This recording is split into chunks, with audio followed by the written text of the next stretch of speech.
So when I was, 17, I got diagnosed with non-radiographic axial spondyloarthritis, and I'm just going to talk a little bit about my journey and how I was misdiagnosed and how we corrected that and how I've been able to live with this. So I had some pain in my wrist when I was about 12 years old. I did a lot of activities like crocheting and art and musical instruments and things like that with my hands, and so they thought it was a repetitive motion injury. And we did a nerve conduction test that did show that I had delayed nerve response in my hands, and so they diagnosed me with bilateral carpal tunnel syndrome. So to treat that, they gave me wrist braces to wear. They wanted me to sleep in them and wear them all day for a few weeks just to see how it worked, and then to continue on from there as they saw fit. So I ended up wearing those for about 4 to 6 months, I believe. And in the beginning it did help. It helped to give support to my wrists and to lower the inflammation a bit. But there was a bigger problem because I didn't have carpal tunnel syndrome. That delayed nerve response was triggered by something else, but we didn't know what yet. So what happened was those wrist braces eventually led to major atrophy of my hand and wrist muscles. So I went to a rheumatologist, and he brought up the idea of axial spondyloarthritis, and it didn't make any sense to us because from what we could see on this research, and keep in mind it is a new diagnosis, it's only been around for 5 years, maybe 6 now, and it is a precursor disease to ankylosing spondylitis. So the pre-indicators are you have the HLA-B27 gene, and you have an abnormal amount of antibodies. They did discover some things wrong with the proteins in my body, but it wasn't enough to raise any red flags. And when they did MRIs and x-rays, they couldn't see any structural issues. There was no fusing of the spine. And I had pretty good range of motion. So there's nothing there to indicate that I had it. But I did have the pain in my peripheral joints and in my middle and upper back, which is indicated for that disease. So we started looking into other things to rule out other things like Lyme disease and things through a lot of blood work.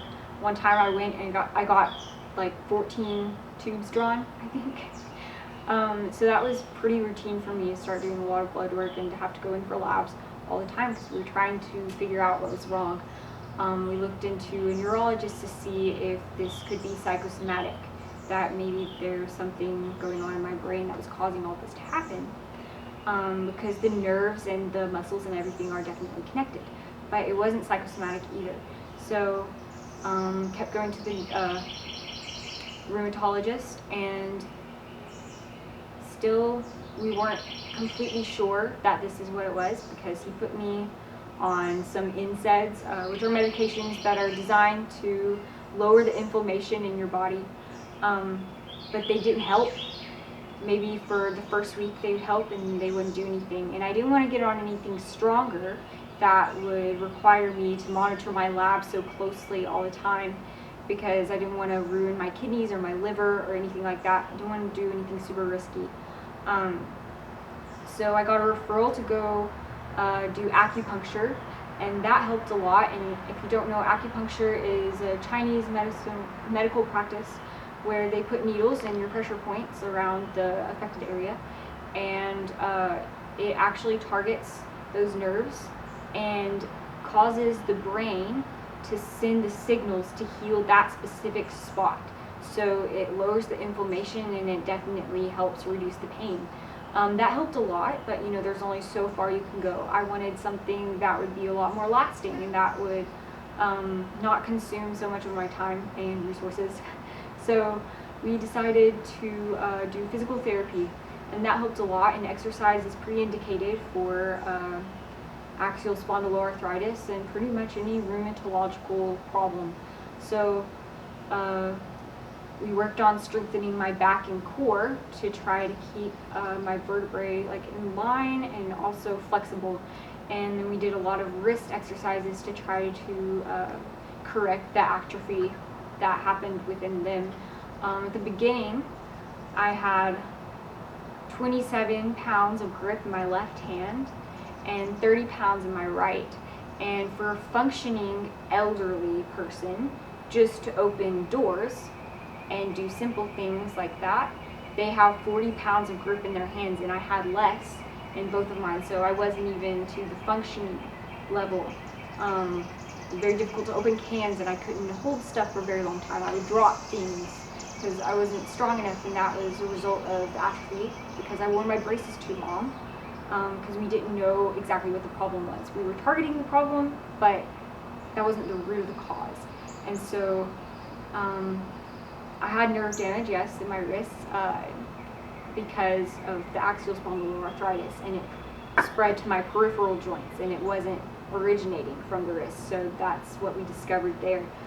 So through the physical therapy, I was able to strengthen my wrists and get my left hand up to 35 and get my right hand up to 40 pounds of grip in each hand. So that's at functioning, but they wanted me to continue to strengthen those muscles around those tendons so that I can, learn to cope with this disease and even go into remission. Because it isn't at that radiographic stage where they can track things at from looking at your MRI or your X-ray. There's nothing structurally wrong, it's all in the nerves. So if I'm in the non-radiographic stage, I can maintain mobility and even go into remission.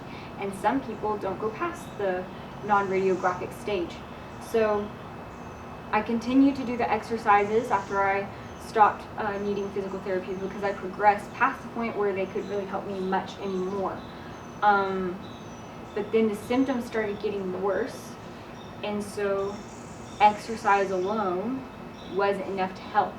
A family friend referred us to a chiropractor who practices in quantum neurology, which is kind of like the study of how nerves are affected by natural stimuli like food and supplements and things like that, and exercise, to see if they can help in autoimmune disorders and different things like that. So also when I was 12, I had a problem with dairy. We didn't think that that was connected, and later we found out that it was by going to see this doctor who explained that our white blood cells, and I actually had a little bit of an abnormal white blood cell count, they target certain issues. So if they see a certain pattern in the DNA strand, like let's say it's TTAG, okay? So it sees the whole DNA strand of this virus, okay? And it's going to shorten it and look for that pattern that it sees and target that. And what those white blood cells don't know is that that same pattern is in food and also in your own DNA. So it starts targeting your body and your and cells in the food that you eat, and so it causes an autoimmune response, and so your nerves start misfiring, and they keep doing that for years and years. And even if you do eliminate some of those factors, you're going to have that issue because it's habitual now for your body to go into that inflammatory cycle. So he put me on an elimination diet to see if he could bring some of that down. So I eliminated gluten, which is in like breads and things like that, and casein, which is dairy, it's the protein in dairy that I'm allergic to, and we eliminated soy and corn and nightshades. So soy lecithin is actually in a lot of things, even though like the olive oil or canola oil spray that I used to cook, I couldn't use that. I had to look on the label because it had soy lecithin in it. So you have to be really careful about what you put in your body for this elimination diet to work, because you seriously have to cut out everything so that when you do end up introducing those things back into your diet, you can see what works and what doesn't.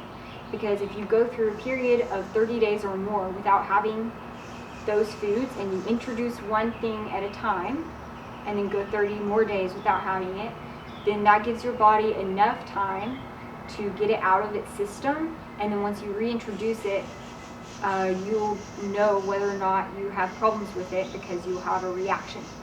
Usually you'll have, like for me, it would be muscle spasms and stuff that result within 5 days of having that particular food. Sorry, we had a little mishap. So right where we left off, we started regulating my diet on MyFitnessPal. We did a 60-20-20 ratio, so 130 grams of fat, 100 grams of carbs, and 100 grams of protein, just so that I can get the nutrition I needed to lower the inflammation and also build muscle strength, to strengthen the tendons and to get the inflammation to go down, which would boost my metabolism and again lower the inflammation. So I started doing that and it's been really helpful. We also added a Tabata exercise routine in addition to resistance and weight training. So I have to exercise my wrists and forearms to strengthen those, just to maintain that and also to try to get it stronger. And then for Tabata, I started doing 7 minutes of activity that would just like get my heart rate to go up, because then that gets your cortisol levels to go up and it's a natural anti-inflammatory. So that's just stuff like burpees and high knee skips and even just running in place, and not jumping jacks, because that my doctor wanted me to use alternating movements to try to get my body to use its muscles as well as the cardiovascular side. So I found that to be very effective, and then we changed the ratio so I could do, so it's 40 seconds of activity to 20 seconds of rest, and I did that for 7 minutes, and then we changed it to 4 minutes. And then for those short periods of time, like maybe I'm in a meeting or something, and I'm sitting for a long period of time, and that gives my body enough time to start attacking itself again. So I can literally just go to an empty classroom or bathroom or something and jog in place for 2 minutes, and that's enough to get the pain levels to go down. So I've been trying to work at this pattern for a while, and the results have definitely been encouraging. I've started doing 4 minutes of the Tabata in the morning, and then I eat my breakfast and track all of that, and then later around lunchtime I'll do my weight training, and then anytime after that I'll do Tabata again, 2 to 4 minutes, and that's all I have to do just to keep that down. So diet coupled with exercise has really been a huge blessing, and I'm really grateful that I have this knowledge, and hopefully anyone who's going through something similar can be educated on it, and it might help someone. And that's about it. But if you have any more questions, just let me know, and I'll do my best to answer them. And bring down the inflammation will also help me to build strength while I was doing that. Can we pause? I just got pooped on by a bird. That doesn't